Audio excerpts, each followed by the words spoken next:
કે મૈયા શ્રી કૃષ્ણની મૈયા સાંભળો, 2-4 દિવસની તો વાત છે. શ્રી કૃષ્ણને મથુરા નગરી બતાવી જલ્દીથી પાછો લઈ આવીશ. એટલામાં વાયુ વેગે વૃંદાવનમાં વાત ફેલાઈ ગઈ. બધી ગોપીઓને પણ ખબર પડી ગઈ, રાધાને ખબર પડી ગઈ. શ્રી કૃષ્ણ મથુરા જાય છે. બધી જ ગોપીઓ દોડતી દોડતી નંદાલયમાં આવી પહોંચી અને અક્રૂરજીને કહેવા લાગી કે હે અક્રૂરજી, અમારા કનૈયાને તમે મથુરા ના લઈ જશો, અમારી સાથે જ રહેવા દો. શ્રી કૃષ્ણએ કીધું અગત્યનું કામ છે એટલે જાઉં છું, ટૂંક સમયમાં હું પાછો આવીશ. મારી તમને બહુ યાદ આવે તો આ વાંસળી તમને આપું છું. આ વાંસળી તમે રાખજો અને જ્યારે મારી યાદ આવે તમે ત્યારે એને વગાડજો.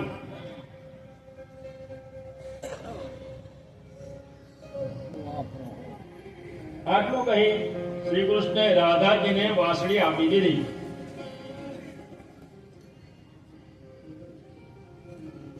અને શ્રી કૃષ્ણ રથમાં બેઠા, બલરામ રથમાં બેઠા, નંદબાબા રથમાં બેઠા, અક્રૂરજી રથમાં બેઠા. રથ ચાલુ કર્યો ત્યાં તો બધા રડવા લાગ્યા.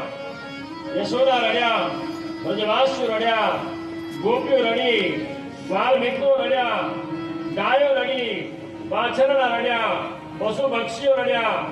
એટલું જ નહીં, વ્રજની લતા પતાકાઓ રડ્યા, વૃક્ષો રડ્યા. વ્રજ આખું રડતું રહ્યું. રથ આગળ ચાલતો ગયો. રથ ચાલુ કર્યો, ગોપીઓથી ન રહેવાયું અને ગોપીઓ ખૂબ રડવા લાગી અને રથની પાછળ પાછળ દોડવા લાગી અને ગોપીઓ બોલવા લાગી,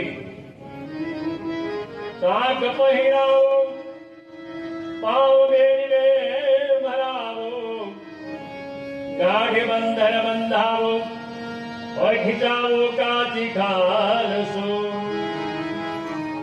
બિચ્છુ ને બિછાવો, તાપે મોહી રે સુલાવો, फिर आग भी लगाओ, बांधी का पड़ दुसारसो, गिरी ते गिराओ, काले नाग से नसाओ,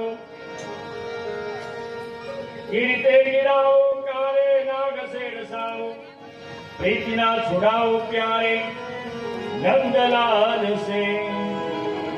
ગોપીઓ એવું કહેવા લાગી કે અમને પગમાં બેડીઓ પહેરાવી દો, સાંકળ બાંધી દો, અમને વીંછીઓની પથારીમાં સુવડાવી દો, પર્વત ઉપરથી ફેંકી દો, કાળા નાગની કોટરીમાં પૂરી દો, બધી શિક્ષા આપો, પરંતુ કનૈયાને તમે અમારાથી દૂર ના કરશો, ના કરશો.